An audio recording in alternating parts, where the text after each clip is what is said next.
George Morales is my boy name, and I'm also known as Tiffany Dior in Hickory. And how long have you been associated with Cabaret, and what is your job there? I am a female illusionist. I have been there for about 6 years, and it has been a fun 6 years. My name is Aleisha Huffman.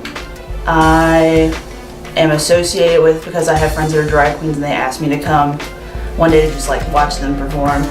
And I've been going since June of this year. Okay, I'm Brandon Blake. I live here in Hickory. 23. I am an actual performer at the Cabaret. So I guess. Hi, I'm Brian Goldsmith. I'm the faculty advisor for Gay Straight Alliance. I was a founding member of the Catawba Valley Pride and sit on its board of directors. And the Cab makes up a significant part of Pride events and is also a very unique space for LGBT people in this community. Hey, my name is Damien Reinhardt, and I'm associated with the Cabaret because I've known the owner of the Cabaret for about 10 years now. And I go to the Cabaret because it's just a fun environment for me to go to where I feel accepted, and it's a fun place for me and my friends. I actually don't necessarily feel comfortable going to the Cab because I feel like it's such a special place for people to be their true gay selves. And I feel like I'm kind of an intruder when I go. I've enjoyed the drag shows and nobody's made me feel uncomfortable, but it's just a space where people don't have to watch their body language or watch who they talk or watch what they say or watch how they hold their body. It's a chance to be, to be flaming and have it be okay.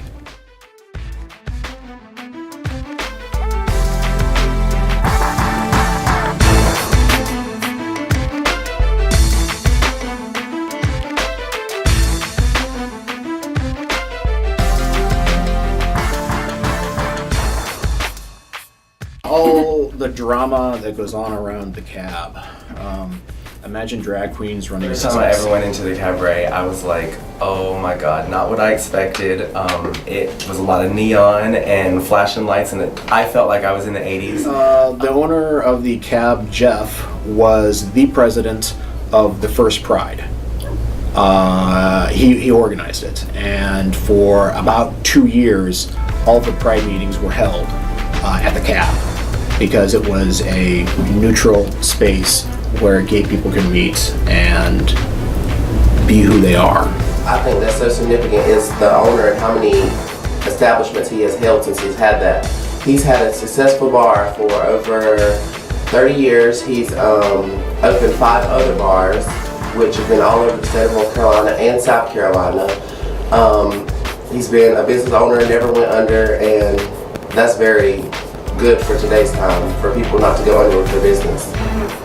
I think that the fact that the club has been around for over 30 years is obviously a monumental part of history here in Hickory.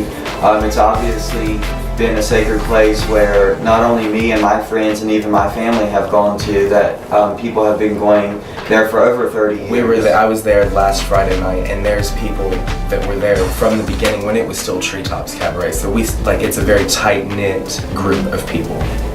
I think it's important to Hickory because it's somewhere where people who don't feel like they have a community can go and just find people that will accept them no matter who they are or what they are. Because if the Club Cabaret went out of business and it wasn't there anymore, I would still see the building and have my memories, but to me it's the people.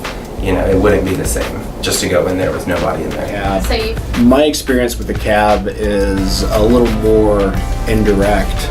A lot of my students go there. I know it's the one place for some of them in the world that they can feel safe being them behind cameras and locked doors with security guard out front. It's just anywhere where anyone can accept you. They don't mind who you are, what you are. They don't ask questions. They leave you alone. They won't come up and talk to you unless you look like you want to be talked to. It's actually a really fun place. My only place I can go where I feel 110% comfortable to go. It don't matter what you are, and you can go there and just have fun and not worry about being judged, being looked at weird, being talked about. You can just go to have fun and enjoy yourself.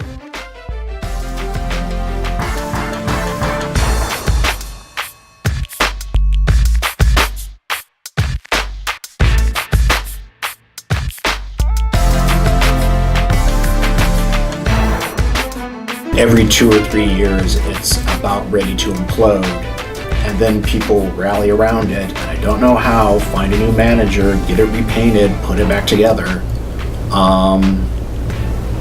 You know, it's a very contentious space because it's really owned by the people who go there. There have been plenty of experiences where people have had like hard times in their life. Like, there's this guy, his stage name is Tony Reinhardt. His son was murdered like a week ago, and they had this big benefit show for him where all the money and proceeds of that night went to him and his family. I consider it a sacred space because of the relationships and the families that we build in the cabaret. As you know, a female impersonator, we work throughout the state, but that is our home bar. That is where we, you know, everybody knows us, you know, that comes there, and that's our sacred space. Okay. I make it sacred in my own way because I enjoy being there so much, and it's also sacred because it's been a statue in our community for so long, and it's became something big in our community. And I would say that probably in the way that our society thinks, it's not necessarily holy ground, but it's sacred in that people can go there and be themselves and not worry about getting beaten, or know if they get beaten, somebody's going to have their back. Good stories, bad stories, just, I say come and make your own stories.